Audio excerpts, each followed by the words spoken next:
বন্যায় পর্যন্ত ১৩ জনের মৃত্যুর তথ্য দিয়েছে দুর্যোগ ও ত্রাণ মন্ত্রণালয়।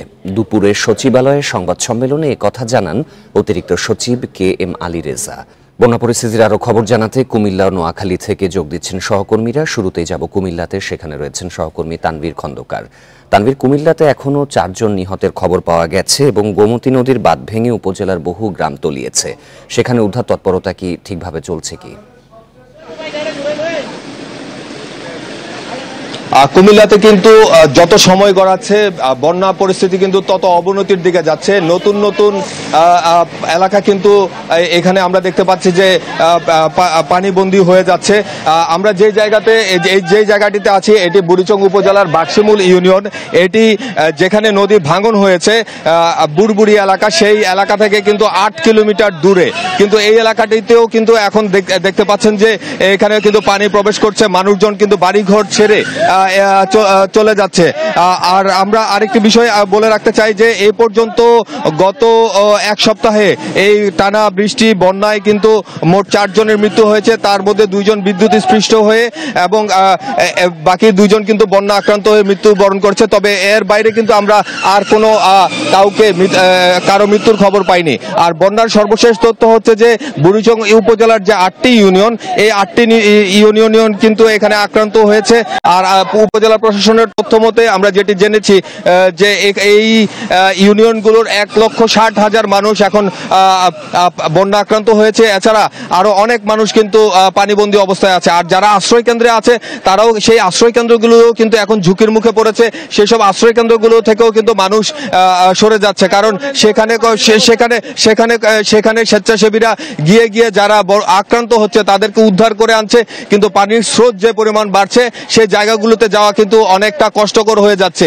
আপনারা দেখতে পাচ্ছেন যে যে জায়গায় পানি বেড়েছে সেই জায়গাগুলো থেকে কিন্তু মানুষজনকে সরিয়ে নিয়ে আসা হচ্ছে, কারণ রাত যত বাড়ছে এখানে পানি তত বাড়ছে। মানুষ কিন্তু এখান থেকে বের হতে পারবে, যখন পানি বাড়বে মানুষ কিন্তু এখান থেকে বের হতে পারবে বলে মনে হচ্ছে না।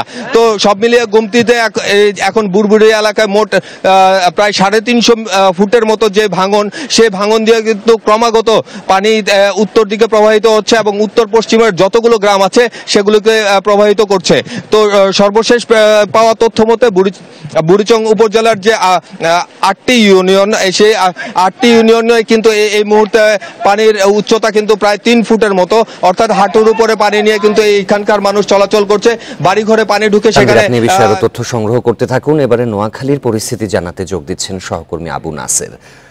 বিগত 24 ঘন্টায় নোয়াখালীতে কম বৃষ্টিপাত হলেও বন্যায় কি এর প্রভাব কোনো অবস্থা রাখতে পেরেছে কিনা, আর দুর্গত এলাকার যে মানুষ রয়েছেন তারা কি কি সংকটে রয়েছেন? নোয়াখালীতে ঠিকই বলেছেন আপনি, আজকে সকাল থেকে খুব বেশি বৃষ্টিপাত হয়নি। তবে বৃষ্টিপাত হয়নি বলে বন্যা পরিস্থিতির অবনতি হয়েছে এমন ভাবার কোনো কারণ নেই। বাস্তবতা হচ্ছে নোয়াখালীতে জলাবদ্ধতার কারণে দীর্ঘদিন থেকে জনদুর্ভোগ থাকলো। গত 4-5 দিন থেকে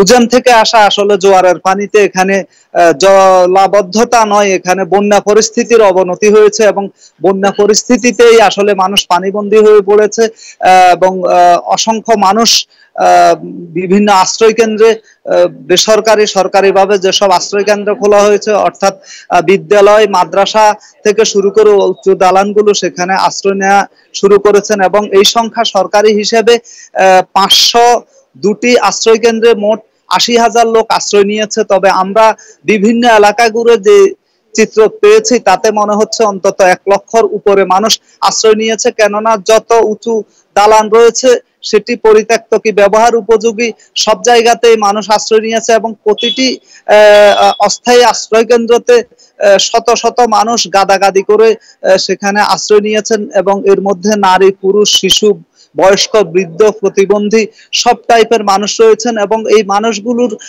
থাকা খাওয়ার ভীষণ কষ্ট হচ্ছে এই অস্থায়ী আশ্রয় কেন্দ্রগুলোতে, কেননা কেউ এখানে বেঞ্চের উপর থাকছেন, কেউ ফ্লোরে থাকছেন, কেউ বা পুরো রাত দাঁড়িয়ে থেকেই কাটাতে হচ্ছে এবং আশ্রয় কেন্দ্রগুলোতে আসাও আসলে অনেক কঠিন হয়ে যাচ্ছে।